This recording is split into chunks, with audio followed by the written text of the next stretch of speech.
Perfect. So I have an amazing guest today, Jared Hamilton, who is a coach who is specialized for people losing weight, keeping it off, and he's also host of Dieting from Inside Out podcast. So welcome to my show, Jared. Thank you for your time and being here. Absolutely, man. I appreciate you having me on. This is cool. So we will be talking about weight loss mindset, ways how to build sustainable habits, so you can you can lose weight and keep it off. And what I wanted to get started, tell a little bit first of all about yourself, who you are, where you are living, and what you do for a living. Yeah. So my name's Jared Hamilton. Basically I'm in Indiana over here in the States. I've been coaching people for about 11 years. It originally started with just me, and now I have like a full coaching staff in the whole 9 yards. But at the end of the day, like my biggest thing is doing what I call dieting from the inside out. It's why it's the name of my show. You'll hear me say it a lot, is because I think that's what stops everyone from getting to where they want to be. Is because most people's problems, most people's reasons for not losing the weight, keeping it off, and always struggling is because they haven't dieted from the inside out. What I mean by that is most people's issues aren't around calories and strength training. Most people's issues are around they binge eat, they emotionally eat, they sabotage every time they do lose weight. They can't be consistent. They're not disciplined. They have inner child issues as it applies to weight loss. Their headspace is off because our brains for most people are chemically wired to sabotage, which is why every time most people get ahead, they start to do well, they down 10, 12 pounds, then something always happens and then they gain all their weight back. So for me, that's my big thing. It's why everything is about dieting from the inside out, because if we don't address what I call the inner game as it applies to weight loss, we'll never get to where we want to be. Yeah, no, I love it. And it's a funny fact. Like most people, when you look social media now, they are looking like that, what you should be doing. If you don't know it, like a calorie deficit and that kind of stuff, it's everywhere. Like you find that information, like for somebody, maybe there are still some people who thinks that, it's all about carbs or eating some single foods, what you don't enjoy. But when the reality is that you should actually start first of all, your beliefs, that why you are actually doing it. And then finding those, like you said, those underlying issues. If there is you end up always gaining same weight, and then people are telling that but I have tried everything and nothing is working for me. But honest truth is that they have tried three different kind of things, and then they are repeating that same mistake over and over again. Yeah, no, absolutely. And that's the thing is, yes, on the surface, losing weight comes down to eating less, moving more, right? That's like the children's coloring book for fat loss. But most people though, forget the psychology piece to it. Just around belief systems, like you brought it up, belief systems and identity alone. If we do not have our belief systems and identity in check, our brains will completely sabotage. We have things in our brain that are wired to what I would call prove us right. So if your belief is weight loss is hard, or weight loss is I just don't lose weight easily, or you know what, I look at bread and I gain weight, your brain will find a way to make that seem true. As in, you may be doing everything right, but then something's going to happen. You're going to mysteriously fall off and basically prove yourself right. Or if your identity is around, I'm not worthy or good enough to be happy or to have the result that I want, well, that's what's going to happen is you're going to lose the weight, but then something's going to happen and you're going to fall off and sabotage, because we always sabotage to what our identity is at. Our identity is so important in weight loss because we always sabotage to it. At the end of the day, we don't get what we want. We get who we think we are, because our actions are always in congruence with our identity, because most of our day-to-day is unconscious. Our day is 90% unconscious. Yeah, no, and that is like something like that. If you really if you think all those habits, what you have, and things what you are doing every single day, it it sums up, and you become that person. If you never believe, like you said, what you are going to become, it will never happen. It's the same thing. If you want to become more successful in business, if you never start to live like that person who you want to become, you will never become. that person. It's just it stays a dream, and it all, like you said, it starts about actually believing it and starting to live that way that the person who you want to become should live. Yeah, I agree completely.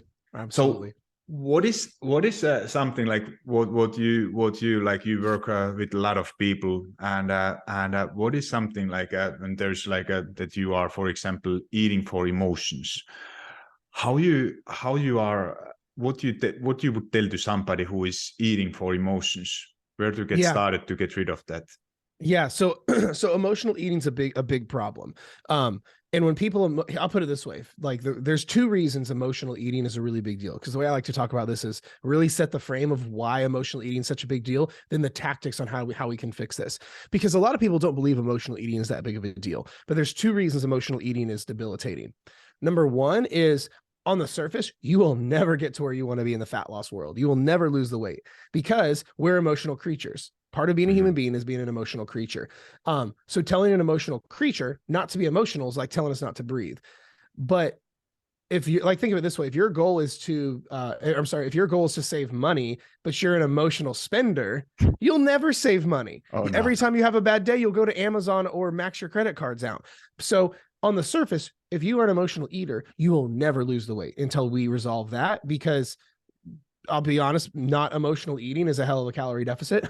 But then here's the second reason. Number two is, over time at scale, emotional eating will destroy your entire mental well-being. Because if we simplify what emotional eating is emotional suppression and distraction.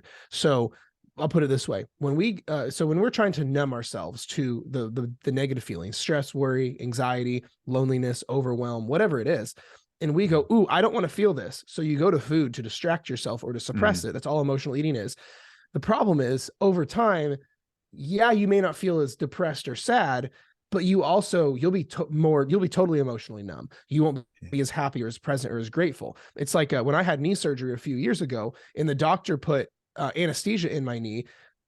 I didn't feel him cut me open, but I wouldn't have felt a massage either, because numb is numb. So the problem is, when it comes to emotional eating, like, you may not feel sad as much because you're distracted, but over time, you're going to be emotionally numb completely. And then people do crazy things just to feel. This is where you're like, well, I'm not even happy. I'm not present with my kids, or whatever the case is.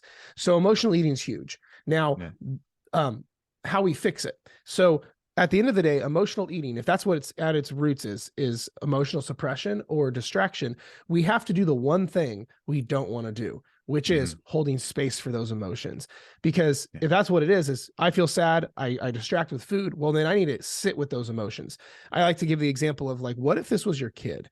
Like, if this was your kid or best friend and their dog just got hit by a car. I have 3 dogs. Like, my dogs are my babies. Well, if my dog, or if your kid's dog got hit by a car and your kid is upset and sad and overwhelmed, what do you do as a mom or dad?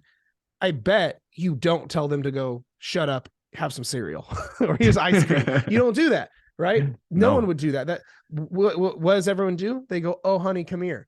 Let me hold you. Let me cry with you. Let me be with you. Wow, that's great advice for holding space for your child's emotions. But why don't we do that for ourselves?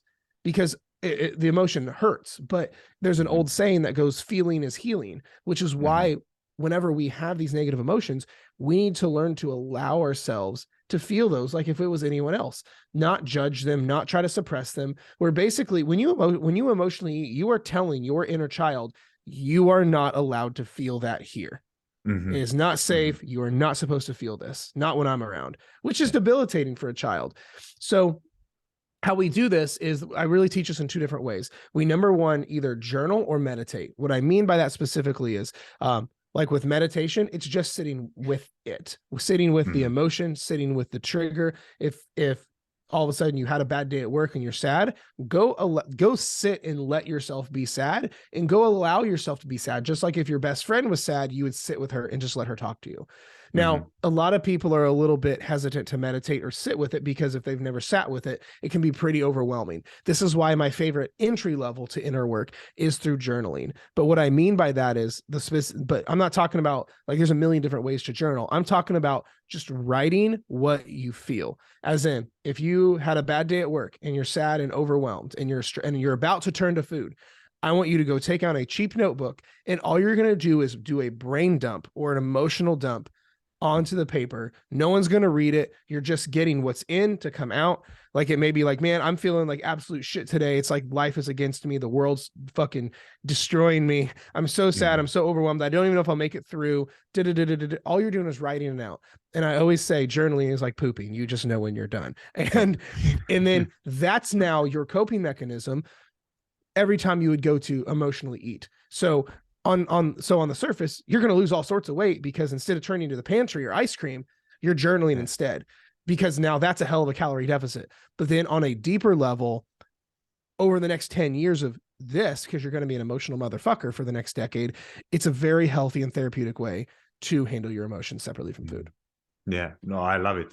Everything what you said. And it's just I was just talking with one of my client, Doreen, about it. Like she was struggling with stress eating. So what happened, and like now she said that what was her biggest win was like just to paying attention. Like, what is the ultimate goal is just to basically win time for yourself, to not do that action how you are used to be. Like you said, that if your system to how to cope with that emotions is to suppress them right away with the food. But the first thing is like for her was also that you are recognizing this, that you are okay. I'm stressed, and you are not maybe even not realizing that you are actually stressed, because you are not telling to yourself, if you are a person, like you are not telling all the time that, no, oh my God, I'm stressed now, just don't eat. But you don't even recognize that, but you turn it, maybe it feels like just it's a bit busy time or something in a work, and then you are just turning into a food. But when you start to recognize that why you are actually wanting it, and the only goal is that to finding some like alternative, like you said, if it can be meditating, just sitting around, it could be some other activity, like you can go for a 5-minute walk, you can eat an apple or something else, or you can just do something. Like for Doreen was cleaning. She started to clean right away, and just giving yourself time for that, let's say 5 to 10 minutes. Maybe it's in the beginning, it can be 5 minutes just, and ideally it would be maybe a little bit longer. But when you give that time for yourself, and then, you know, it's not obviously it's not going to, especially in the beginning, it's not going to work every single time.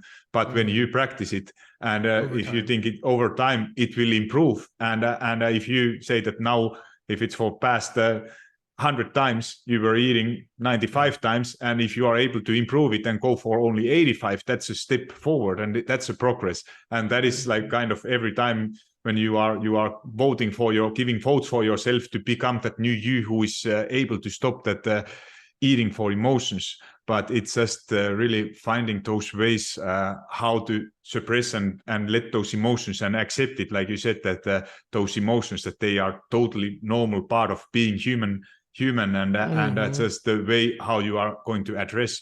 That's the difference, how you actually can stop them. And then when you are able to know what is actually working, maybe that waiting is not working for somebody, then there might be some, like for example, for sweet cravings or something, it could be, it's another story, but there could be some reason for it. Actually, if you look back what you have been eating, maybe your sleep haven't been good, maybe you are missing some protein or fiber, which are the most common reasons for some sweet cravings. Yeah, absolutely. I think the biggest thing people really need to understand around emotional eating is that there's no way to get around the emotion. Has to be processed, because emotions are just like, it's like digestion. Like, this is a gross analogy, but imagine like if you had to go to the restroom, you had to go to the bathroom, and you're just distracting yourself with whatever. You're distracting yourself with work or with food or with, you know, your kids or cleaning the house or whatever it is. The problem is you have something inside that needs to go into the toilet. That's just blatantly what it is. Yeah. The thing is, though, it's no different with our emotions, because there's a million different forms of distraction. I know a lot of people that distract with work, with exercise, with their kids, with cleaning their house, with their dogs, with food, with everything. But the problem is, even if the outcome is good, like I was speaking with a lady the other day, she wakes up anxious every single day and she goes on a 35-minute run. Well, running's great for you, but she's using running as an emotional suppressive tool. And she ironically also struggles with emotional eating. So one of the things we're working on is getting her to hold space for her emotions separately from food, because you can't get around you have to process the emotions in a healthy way, because suppression never made anything better. So even if the outcome of cleaning your house, playing with your kids, doing your thing seems to be given a good outcome, if it's with the avenue of suppressing your emotions, it's like the equivalent of suppressing your digestion and needing to go to the restroom. It will eventually come out, and it will eventually make a mess. So we have to find ways, like that. Mel Robbins gave this great example, is she compared it to doing laundry. She goes, is it possible to do a load of laundry without creating dryer lint? Well, no, it's part of it. It's why there's a lint trap. She goes, exactly. So if it's impossible to do a load of laundry without creating dryer lint, it's the same thing with our lives. It's impossible to go through a day in the life of us without creating mental and emotional lint, which means we have to handle those at some point consistently. Otherwise, it's like if you don't ever empty your lint trap in your dryer, it'll catch on fire and burn your house down. If you don't eventually address your emotions and mental space separately from food or separately from distraction, it will eventually cause a mental breakdown, which means we have to address it, which is never comfortable. It's such a big deal. Yeah, no, and it's going to be hard, like, cause it's that thinking like that, how most people think that they have that problem. There is that weight what they want to lose, or body what they are always looking for, or what they had where they want to get back. And then, they think that, okay, this thing was what I did, cutting carbs or starting some diet or whatever method they have used in the past. It was working, but then it feels inside that they were never trying hard enough or something, that because they ended up gaining back. And they think that I just need to find more motivation to try harder, and then I will be able to get those results, when the reality is that, like you said, that you have to start from going like dig it a little bit deeper, and starting from why those things are actually happening, and then finding another ways to suppress those emotions, and starting to deal with those things. Mm-hmm. No, absolutely, man. I totally agree. What about then when what do you see, like there are, like we talked about methods, like there are so many different things, like what you see in social media, like different kind of diets, and which have some Optavia, keto, intermittent fasting. I think those are pretty big ones right now. And what is your thought about those kind of diets which have some name attacking to them? Yeah, I think it's absolute trash. Here's the thing. I'm actually going through a series on my Instagram right now on all these different trendy diets. I'm like, why Optavia is keeping you fat and miserable, or why Weight Watchers is destroying your relationship with food and keeping you binge eating. And people are getting all upset. But here's the thing. When it comes to all these kinds of diets, what I like to tell people is, not only, like, if your diet has its own name, it's a huge red flag. It's a fucking big problem. Because here's the truth. Your diet should not have its own name. It should not be based around what everyone else is doing. And it should not have some like cult-like following. That your diet should be based on sound principles. It should be based on sound principles that safely get you from A to Z in a healthy and super sustainable way. That's it. It should be the Jared diet, or the Turo diet, or the Sarah diet, or the Jane diet. It doesn't matter what everyone else is doing. Like, your diet it's about you. You're N of one. You are one person. So here's the way I like to put it. Like, when people feel like they should do what every diet they're doing at the office, right? Or what every diet all their friends are doing. My question is, I go, if you go into the hospital, are you like looking to see what treatment everyone else is getting, and then you feel like you should get all of them? Like, you're walking down the hospital, you go to the doctor or the hospital because, let's say, I don't know, you break your arm. If you break your arm, you need a cast, right? But this guy in room 1 is having cancer treatment. So you're like, oh, maybe I should get chemo. This guy over here is getting morphine because he's in so much pain. Well, maybe I should get morphine. Yeah. This guy in this room is getting a leg cast because her leg is broken. Oh, maybe I should get a leg cast because she's getting a leg cast. No, that's stupid. You would never go into a hospital and base your treatment off of what everyone else is doing, because it doesn't matter what everyone else is doing. It's what problems do you have? It's the same thing here. This is why when people are like, oh my gosh, I can't believe you're eating carbs. I'm like, why? I like them. and they don't store fat. So what's the problem? You don't like carbs. That's fine. Go fuck yourself. More for me. Like, you know what I mean? Where I think too often people look at what everyone else is doing and they're like, well, I should do what they're doing because it's working. Yeah. But number one, you don't know that. You don't know what's behind the scenes. Right. I always tell people, like, the very blunt thing to say, but like, y'all need to mind your fucking business. What other people are doing is none of your, do you count their money? Do you pay their, do you pay their mortgage? Do you feed their kids? Yeah. Do you fill up their gas tank? Well, probably not. So why are you worrying about what diet they're doing or what's in their fridge? Or like, that's absurd. Yeah, and that's I think that's all it comes from social media. You are comparing yourself with everybody else, what they are doing, and then you hear maybe your friend or family member or somebody who you see in social media lost and had some success with that diet. But the thing is like that, what is the honest truth? If you really think it and not just looking social media and getting that comparison from there, if you think it like that, why those diets, they are not working? Like if you can't imagine to do the thing, what you are about to do, basically rest of your life, or at least next 5 years, it's not, whatever you are going to start, it's not going to be sustainable. And usually the issue is that when you think that, okay, now I saw that I go for keto or Optavia or whatever, and then you think that, okay, I lost, obviously they are working. It's not a rocket science. If you cut everything out, you go super low as you can, and think that, you are seeing a huge progress, especially in the beginning. But then if you can't maintain it, it's not the success. That diet was not working if you are not able to do it. And where it leaves you is that you are going to think that, okay, next time I'm just going to try harder and do more because I was just not able to stick with it. And it's if you think it life, there is barely nobody who can stick with the diet, and you should be able to enjoy holidays, enjoy vacation, enjoy weekends with the family and friends. And if you are not able, if that your diet is not allowing you to do that, it's how you are going to live. It's not going to be, doesn't matter what kind of results you are getting, you are not going to feel happy about your life and results, even you get results, but if it's not allowing you to live life what you actually want, that's not going to be successful. Yeah, temporary results is not successful, right? Temporary success is not success. Like when someone says, oh, it worked and then I gained it back, then I did it again, well, that tells me it didn't work.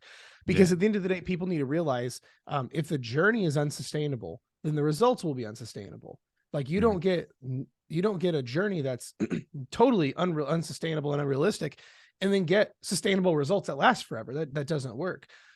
This is why I think most people need to forget about the next 8 weeks and only focus on the next 8 years, because not that it's going to take someone 8 years to get their shit together, unless if they trendy diet and hop from diet to diet to diet to diet to diet and gain and yo-yo, that will take 8 years plus. That's why so many people that listen on your show, and I'm probably sure my show as well, have dieted for decades because of these reasons. But this is why most people have to understand the fastest way to lose weight is to forget about trying to hack the system and just do it and don't care how long it takes. Like buckle down for the next, like literally say, all right, I'm going to do this the right way for the next year. Your life will never be the same. But it's ironic that the people who struggle the longest try to lose weight fastest. And the people who lose weight fastest don't give a fuck how long it takes. Yeah.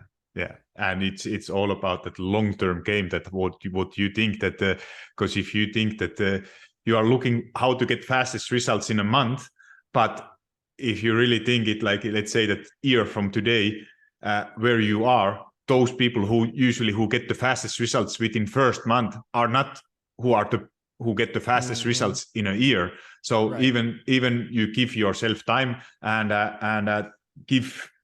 allow yourself to do it in your own pace and own speed, then that's the fastest way ultimately for better results. So you mentioned about those people who have been dieting about decades, and what is the, like, because I know we have probably good stories about that, but because there are so many people who have been dieting for decades, what is the common thing with them? Why they are like, in your point of view, why they are struggling to lose weight? What are the most biggest reasons? I think there's a few things. Number one is they keep trying to lose weight as fast as they can. right? That's a big one. Is so there's a few commonalities behind people who diet for decades. Number one is they try to do it really fast, because that's right out the gate. Like a lot of times it's like someone will, let's say, try to like lose weight here in the next couple of weeks. Well, then that doesn't work, so they think the diet's the problem. Then they bounce to the next one, and the next one, the next one, the next one. They never stop trying to lose weight super fast. That's a huge problem, because that's what's going to take forever, because every time you quit and start over, you're starting all over again. And then so it's not that this person has dieted for the past decade. This person has dieted for 5 days at a time for the last decade. That's what happens. Another commonality is people, they diet hop. Like they do keto. Then all of a sudden they plateau, or it's not good enough. Then they say, fuck it, quit, fall off the wagon, and go to the next one. They just diet hop. The grass isn't greener on the other side. It's greener where you water it. That's a big one. On a deeper level, people don't fix their inner game.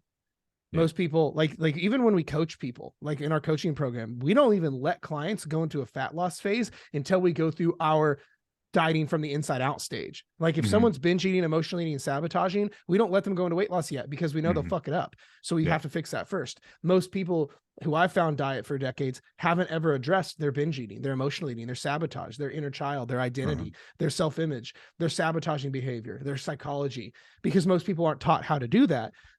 Which is the beautiful thing about like people like you and me, because we can teach that. So, I would say that's the other big one is they aren't addressing the foundational areas of their problems. It's like, think of if someone's going to go buy a house, no one's going to buy a house if there's no foundation in, right? Because 3 months it'll cave in on itself. But people are so quick to do all these diets, but their foundation is broken. This is why one of my favorite questions to ask people is, I'll ask them this. I'll say, if I could just snap my fingers and all the weight comes off right now, would you be good? And everyone goes, I don't think so, because I'd still be binge eating. I'd still feel guilty around eating chocolate. I'd still have no idea how to keep it off. I would still have a horrible relationship with food. I'd still sabotage it. So my question is, okay, so those are all inner game issues. So if you just admitted that magic powers would not solve your problems, why are we trying to white knuckle through weight loss and try to lose it as fast as we can if you just admitted you're going to fuck it up?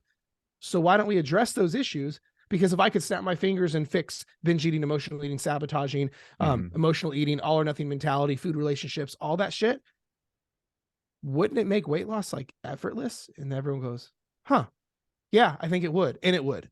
Yeah. And that's why like how we approach it differently, like when we coach people or with the podcast, things like that. But I think that's ultimately why most people diet for decades. Yeah, no, that's you said it so well. Like what I love how I see, like usually, like you said, those, I have like basically 4 type of dieters, more or less. Like I have my dieter quits. I can add it to show notes if somebody wants to use it. Like you said, that diet hopper is the one person who is going, like, choosing usually those diets with name on it. And they go with like keto until it's working. Then they are, when it's not working, I'm out, and you go for next one. Then those yo-yo dieters are the ones who are also with really emotional. They are restricting, then it's not working. Then they go for, they are gaining weight, having emotions with the scale, and then it's how yo-yo dieters are.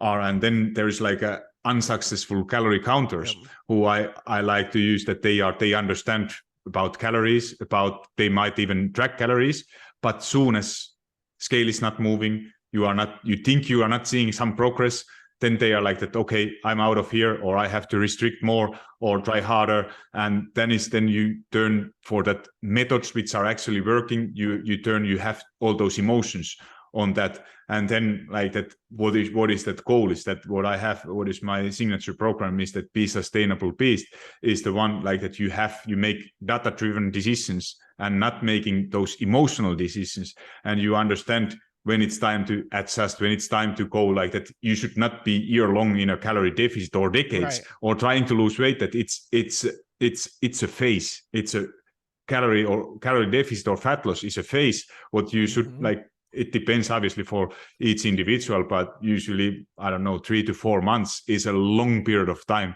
being in a fat loss phase. And then, you go for maintenance or optionally, if your goal is to build muscle mass, you could go for even first time ever trying to even build some muscle mass, and then alternating those kind of cycles over and over again, maybe using reverse dieting in between. If you are somebody who is dieting for decades and it's not you are eating like 1,200 calories and your maintenance should be over 2,000, it's not it's very hard to go overnight, almost double your food intake. But if you go it step by step, it makes everything so much easier, and also helps you to fix your relationship with food and understanding that there is no bad or good foods. No, I agree. I just did a training on this with our client group, that the one of the principles to keep your weight off forever is understanding that maintenance is a state of being. That's truly who you are and what you're doing. Dieting is something you do every now and then, but most people have it twisted. Their identity is they're a dieter, right? Which is half the problem. They think they're dieting all year round, and then what they do every now and then is maintenance, and then they're freaking the fuck out because they're scared they're going to gain weight, where it's like, it's the other way around. Maintenance is truly the goal. Maintaining your results, leaner, lighter, healthier, and a better physique, or whatever your goal is. That's the true goal. Dieting is just the bridge that gets you there. But most people have it twisted. Most people, the thought of maintenance is scary as fuck, but that's the ultimate goal. Dieting is something you just do a couple times here and there. But most people have it the other way around. But here's where it gets really dangerous, and where it ties into psychology. If your identity is a dieter, that's just what you do. It's who you've always been. Your identity is a dieter. You'll always find a way to get back to dieting, which means you'll sabotage your success, gain the weight back, so you have a reason to diet again. Like, let's say let's say you're a dieter, quote unquote, lose the 40 pounds, don't need to lose any more weight. You did it, but your identity is a dieter, so you'll find a way to unconsciously fall off, gain the weight back, so you can go on a diet again. It's like a person who's addicted to drama. That drama-filled person could die, could leave, could move out of the country, but then you'll unconsciously find another person to find drama about, because our identity always comes true. Yeah, no, I love it, and it's those are really things like that. What I see, like especially now when this episode is, we are good in New Year when this is coming out. So most people, they are starting to lose in beginning of the year. It's a famous time for many people to start something, and a good thing is like what I saw, for example, from my dad, who unfortunately passed away just a week ago when we are recording this. But I have been thinking a lot of these things, like what he did. Like he was way too young. He was just 70 years old, and having like past years were really hard after having all kind of health issues. And that is ultimately kind of my motivation to do what I do. And when I think back how he was doing it every time, like he had every January was alcohol-free month, no alcohol at all. And maybe he gained some weight, and then he said he always knew he had some shakes or doing like what was at the time were famous things to do to just get that weight fast off. And he did it like usually it was one time in a year, but then I remember still he was counting days. He was always saying that, okay, I have 12 more days, I have 10 more days, and it was just waiting that tomorrow I can drink again, or tomorrow I can finally eat real foods again.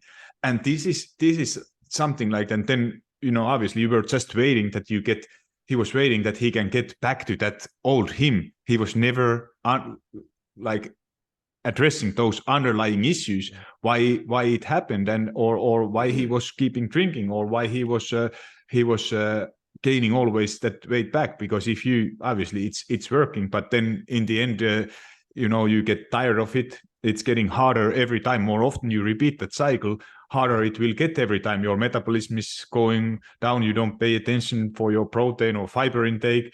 You are not doing any kind of strength training. You lose muscle mass. Your metabolism is decreasing maybe a little bit. So it's getting every time harder. And even like that's what I see a lot, and I'm sure you too, is that kind of like what is kind of for women menopause. It's obviously there are some hormonal changes. What I find that in social media, it's just way too much talked about it. Obviously there can be. We are not both we are not women, we are not over 40 or 50. We don't have personal experience, but we have worked with so many people going through that time. And most often there is nothing wrong with something. Like if you have, they might help, but there is no problem with your metabolism or something. It's just that, your maybe activity levels are decreasing a little bit. Especially if you have been dieting your like 30, 40 years, then your metabolism have decreased. You go always as low as you can, hold it as long as you can, and then you are like that, fuck it, I'm out of here, and go back step by step to your old habits. And it's every time you are losing also some muscle mass, and that's ultimately it's leading that with aging together, it's leading that you need all the time less and less. And when you keep repeating that same habit, it's getting so hard and frustrating, because then you are telling that those things what I did earlier, they are not working anymore. Mm-hmm. Yeah, no, absolutely. It's a lot of times people have their focus off, like if with like the menopause thing or like middle-aged stuff. It's very few times is that actually the issue. Like I can tell you what we work with predominantly middle-aged women who are in, whether they're part of in some of the stages of menopause or having PCOS or whatever. But if we just get our actions in check, it fixes quite literally almost all the problems, except for some very standout cases. So no, it's really like obviously there might be some issues, and if you are like if somebody is coming to me and telling that there is something, I broke my metabolism, is that you didn't break it. If it would be broken, you would be dead, but it might have adapted a little bit. But it's also that metabolic adaptation, it's working also in opposite direction, and you can it's simple to fix, but you have to go away from those things what you have done in the past and start focusing, actually not losing weight as fast as you can, but losing fat, and do it in a right way. So what is something what you say, like those people who don't feel motivated at the moment, what do you tell them, like how to get, if you are somebody that, okay, I need to start now fixing my underlying issues, or I know that what I should be eating, I know I should be working out, but you don't feel motivated doing it. What you would say, how to get started?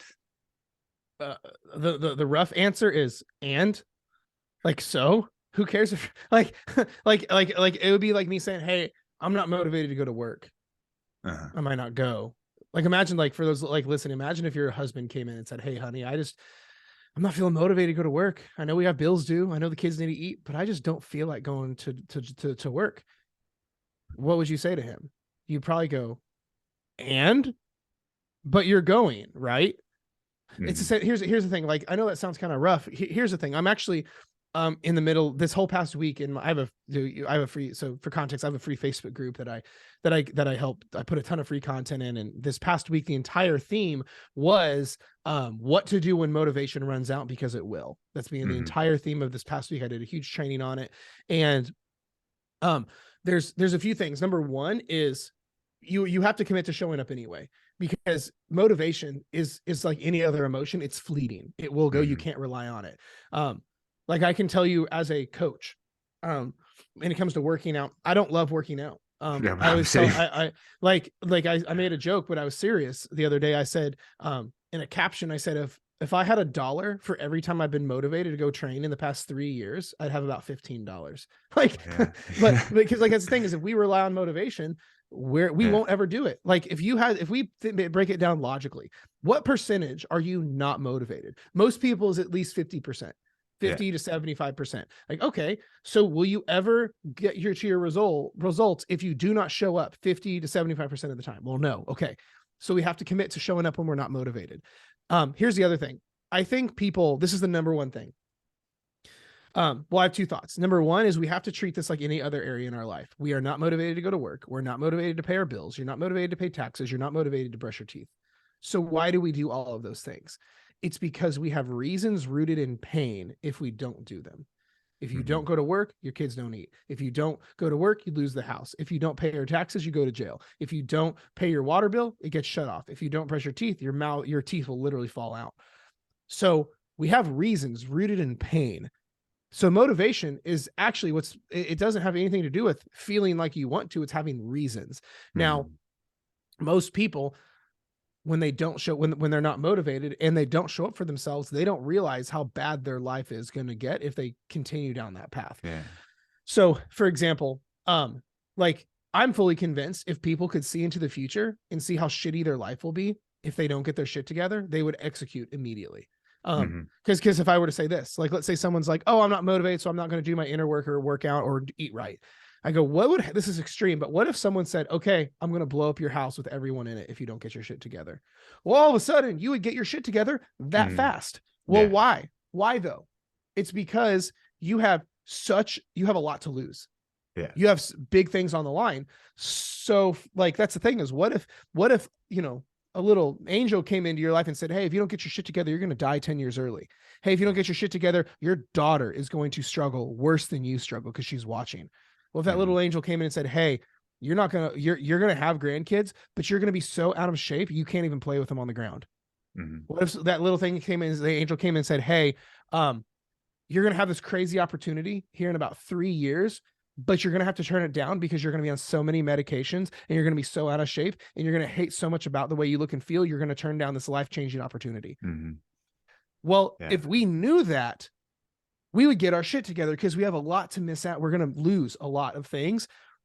It's the same thing here. So this is why when people know what to do, but don't do it, or they don't show up for themselves when they aren't motivated, they don't know what's at stake. And we need to map it out. I'm a fan. What we have our clients do is quite literally make a list, pen to paper, of all the bad shit that's going to happen at scale if they don't show up for themselves when they're not motivated. And we have them put it on their fridge, because the day they go, oh, I don't want to, they have to say, I'm choosing that list, which now requires ownership. It's really hard to do that, by the way. It's really hard to be like, my life is literally going to be in shambles. My kids are going to go to their grave with eating disorders. I'm never going to be able to go out again. All these terrible things. I'm going to die early. I'm never going to see my grandkids. I'll never be able to make children.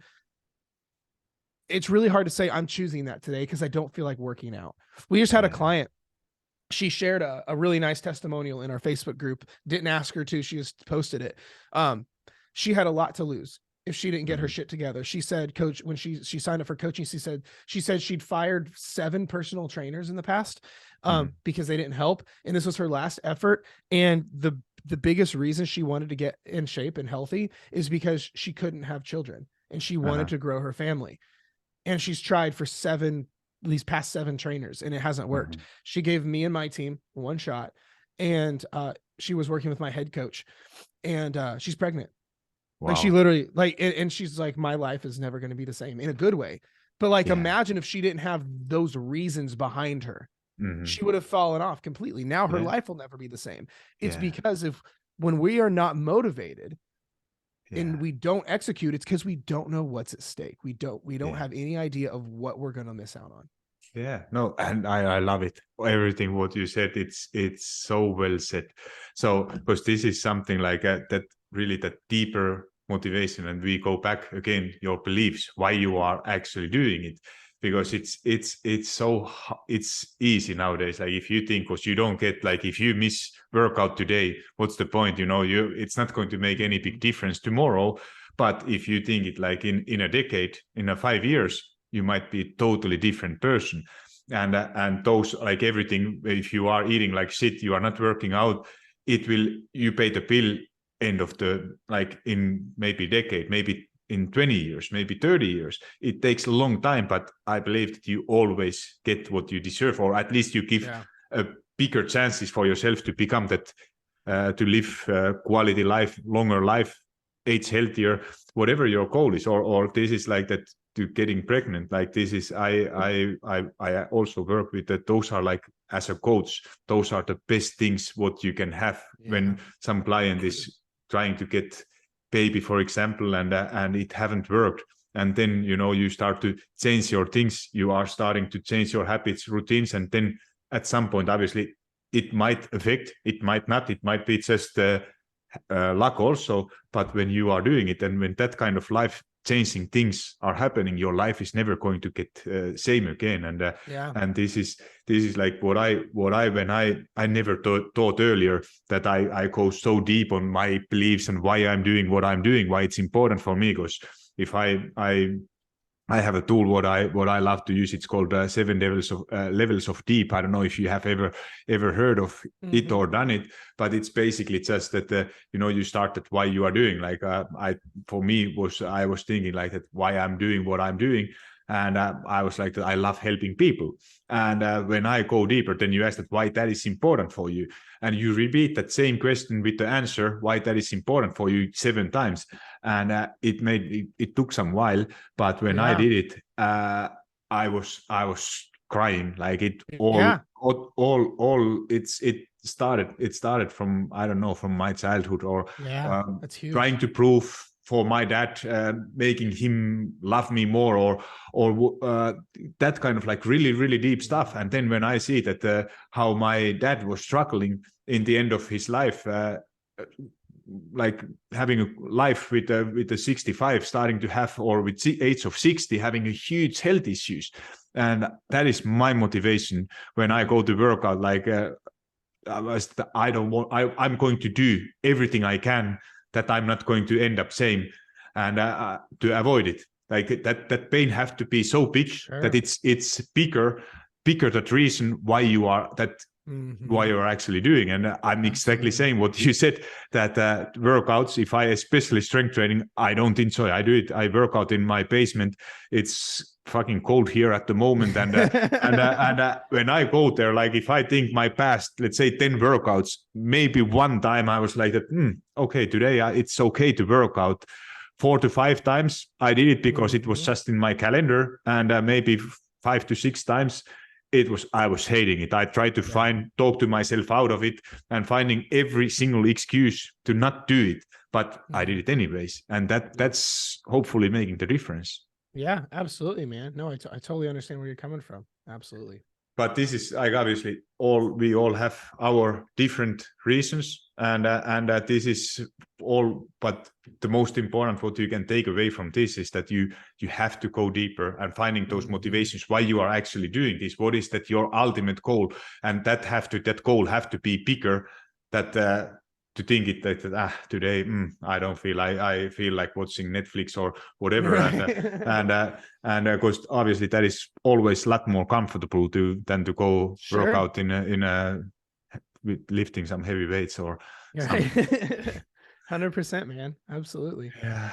So is there anything else what you like let's talk about, like what I wanted to talk about is those like people who have been like what I do a lot. I work with my clients who have been eating very little calories, and then let's say people who come to me, or I'm sure you have these like kind of dieters who are eating 1,200 calories or whatever, and they're not losing weight. It's not working. And then you see that maintenance calories should be 2,000 something. Right. What is your recommendation? What you should be doing? Yeah. So if you're listening to this and you're severely under eating, 1,000, 1,200 calories a day, first of all, that's like what a toddler eats. Like, to give you perspective, like that's what children eat. You have to understand that, number one, that's not sustainable, and that's half the reason you're struggling to lose the weight. Because here's the thing: if you're eating so little and you're not losing weight, it's one of two things. Number one, you think you're eating that, but you're actually falling off and overeating to compensate. So you might eat 1,200 calories for a week or 2 weeks or even a month, and then you fall off, and then you binge eat for a month, and then you like, well, I was eating 1,200 calories but didn't lose any weight. That could be it, right? Or this is when we see people like eat 1,200 calories during the weekdays, then on the weekends they binge like crazy. So then you're not eating 1,200 calories. Or people think they're eating 1,200 calories, but they're not tracking the bite of peanut butter, the coffee creamer. I'll pick me up something at Starbucks. Whereas if we actually add up all the calories, you're eating way more than 1,200. So that's the majority of people. Now, there are a few more people who are legitimately eating. We see this a lot, are eating 1,200 calories and nothing is working. Like they're not losing any weight. They're not making anywhere. It's because you have metabolic, what we in the coaching world is called metabolic adaptation. Oh yeah. This is what people confuse as starvation mode. Like, let me be very clear. Starvation mode does not exist for those listening. It does not exist. Your body doesn't somehow magically store fat based on how few calories you're eating. Otherwise, if you had someone that was like legitimately starving, they like in other countries where there's famine, they would be obese, right? Like if we look at people who are actually starving and actually stressed, they would be obese, but they're not. They're very, very thin. Well, if you are eating very little and it's not working, you're truly eating very little. You're accurate. You're on point with your accuracy. You're compliant. You're consistent, and you're still not losing. It could just be a metabolic adaptation thing. Because here's what this means. When you are extremely calorically restricted, or if you're in a calorie deficit for too long, or you are severely under eating, our bodies slow down all these other processes to conserve energy, as in you will blink less, you will fidget less. Like, like for example, when when I talk with my hands a lot. If I was in a calorie deficit for too long, I would sit very still unconsciously. Like if you guys were to watch the video of this, I'm like fidgeting. I've been fidgeting in my chair for the past hour because it's what I do is I fidget a lot. If I was in a calorie deficit for too big or too long, I would have sat like a rock this whole time, because that's just what the body does. But then in addition, if you've been under eating, you're also going to lose muscle tissue, which guess what's the most metabolically active tissue you have is muscle. So you're going to lose muscle tissue, which means it's going to slow down your metabolism. It's going to cause you to sleep like shit, which is going to affect recovery, which is going to affect your metabolism. Your nervous system is going to be all over the place. So one of the worst things you can do is undereat. This is why we have to get those calories up. Now I know like we work with this a lot. This is usually one of the first things we have to do with almost all of our clients, because most of the people we work with have trendy dieted for years and yo-yoed. So one of the first things we always have to do is get them their calories up to a healthy level. And everyone's scared to do this. But this is why, number one, realize it's not working starving yourself. Like staying down there is not helping you. So you might as well try something that could work. But then also what's going to happen is all you need to do is slowly bring your calories up. We call this reverse dieting or going through a maintenance phase or whatever you want to call it. We just need to bring your calories up. But here's why it's not going to cause fat storage. Because people go, oh no, Jared, I'm starving. I'm not losing weight. How is eating more going to help? It's because as you eat more calories, your body's going to go, holy shit, guys, she's eating again. And then all of a sudden you're going to blink more. You're going to fidget more. You're going to feel more energy. You're going to have better work. You're going to sleep better. You're going to recover better. You're going to start building more muscle. And guess what? Your metabolism is going to start bumping up.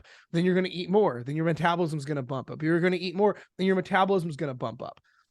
And then all of a sudden, this is where like in coaching, we like one of the things that I'll tell people is I go, how would you like to double your calories and not gain any weight?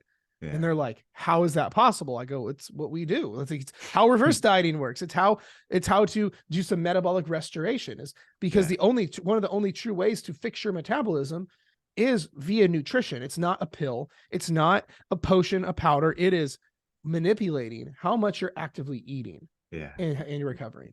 No, I agree on everything, and this is what I have seen. Like one of, for example, best example is Sylvia. She was exactly in this situation. 1,300 eating 1,300 maintenance should be, or 1,400 maintenance should be 2,400. And what is basically when I was asking her you have basically two options. Either you have to restrict your calories and or move more to create that calorie deficit bigger. And when that option is not sustainably possible, then what about trying to go in opposite direction temporarily? Like even ultimate goal is still to lose fat, but you have to kind of trying to go for opposite direction and trying to eat as much as possible without gaining weight. Obviously, in the beginning, you will gain some scale weight, which is not fat, but what often happens is that you actually, when you start to, this is why it's famous that you start to, when you are eating too little, that you start to lose weight when you are eating more. And why that is happening is because your resting metabolic rate or that maintenance calories, they should be a lot higher. And when you raise your calories, like you said, that we start to move actively more when you like, and not only your step count, it's all about how many you are talking with your hands, you are without noticing all those small movements, and you are actually spending more energy, you are giving more energy out, and at the same time you are eating more, which maybe in the beginning you will gain some scale weight a little bit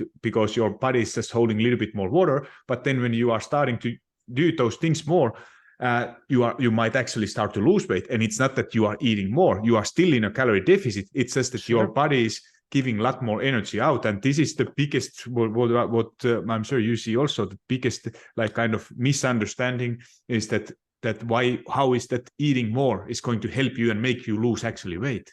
Mm-hmm. This is it. This is exactly it, because it's affecting your metabolism. It's increasing your basal metabolic rate, or your baseline. It's now your body can recover, build muscle, and all the and it's sustainable.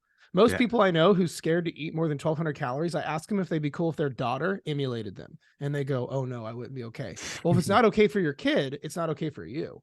Yeah, and this is why so many people keep struggling with that they are never allowing. And this is especially for someone who have lost significant amount of weight, and then they have done it by eating 1,200 or 300 or whatever calories, and then they are like that, but I can't eat more, or I will gain all lost weight back. But you have to understand that this is not the same. When you have changed, fix those underlying issues first, and your past, it's not going to tell anything about your future.